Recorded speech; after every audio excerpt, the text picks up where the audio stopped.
예, 반갑습니다, 여러분.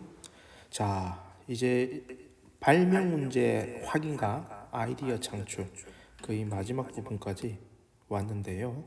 오늘은 이제 다양한 아이디어가 났으면은 그 아이디어들 중에서 어떤 것을 선정할 것인가에 대한 기법들을 학습을 했습니다. 그 중에서도 PMI 절차에 대해서 조금 더 확인해 보도록 하겠습니다. 자, PMI 절차. P 긍정적인 면, 그리고 M 부정적인 면, 그리고 I 흥미로운 면을 통해서 아이디어를 선정하고 보완하는 절차라고 했는데요.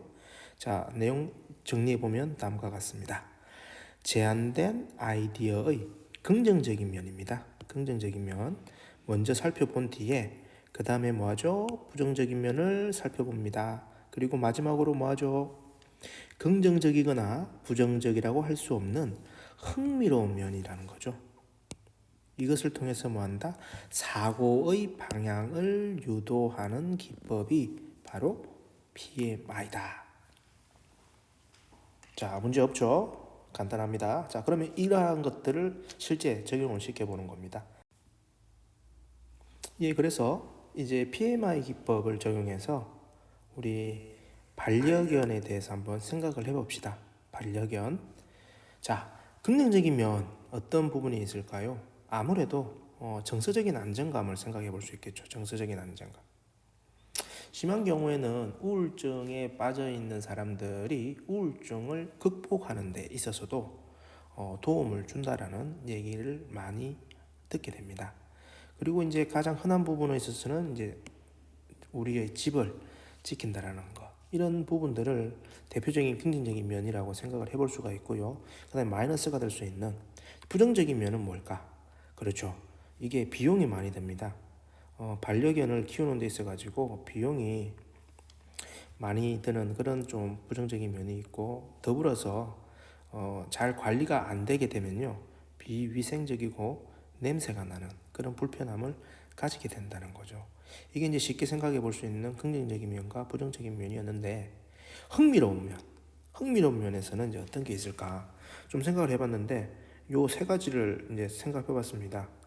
요즘에는 이 반려견에 대한 관심이 많다 보니까요, 반려견을 이제 드리려고 하는, 입양하려고 하는 가정들이 많이 있습니다.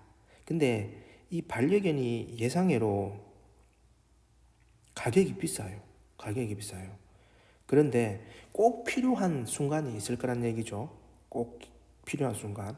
그래서 그 짧은 시간 동안이라도 이 반려견을 활용할 수 있게끔 대여해주는 어떤 사업이 필요하지 않을까. 이런 생각을 좀 해봤고요. 또 하나는 이제 반려견을 이렇게 키우고 있는데 본인이 부득이하게 이 반려견을 데려가지 못하는 상황이 생길 수도 있겠죠. 그래서 이건 이제 흔히 볼 수 있는데 개를 맡아주는 아르바이트도 가능하지 않을까, 이런 생각을 좀 해봤습니다. 예, 이제 다음으로 반려견과 관련해서 여기 보험 상품으로 한번 생각을 해봤습니다. 아시는 바와 같이 여러분들 주변을 살펴보게 되면요, 그 반려견과 함께하는 가정들을 많이 볼 수 있다라는 거죠. 그리고 그런 분들에게 반려견에 대한 인식을 여쭈어 보게 되면요, 대부분이 이제 우리의 가족이다. 그런 관점을 많이 가지십니다. 자, 그만큼 소중한 존재가 되었다라는 거죠. 자, 그런데 그런 소중한 존재가 갑자기 병에 걸렸어요. 사고가 났어요. 생명이 위태로워요. 그 병원에 갔는데 병원비가 만만치 않다라는 거죠. 돈을 지불해야 되는데 돈을 지불할 수 없는 그런 상태가 된다고 한다면 너무나 안타깝지 않겠습니까? 그래서 이제 그런 관점에서 보게 된다면 그런 보험 상품을 마련해 가지고 시장에 팔게 된다고 하면은 충분한 수요가 있을 것이다. 그런 생각을 해봤습니다. 그래서 반려견을 위한 보험 상품이 가능하지 않을까, 이런 관점으로 접근을 했습니다. 자, 그래서 오늘 이 시간 PMI 기법에 대해서 살펴보았고요. 다음 시간에는 우리가 앞선 내용에 있어서 트리즈 기법을 조금 깊이 있게 다루지 못했습니다. 그래서 이제 트리즈 기법과 관련된 내용들 여러분이 조금 더 학습할 수 있는 시간으로 구성을 해봤으니까요. 다음 시간에 이 트리즈 기법으로 다시 한번 더 찾아뵙도록 하겠습니다. 자, 수고하셨습니다.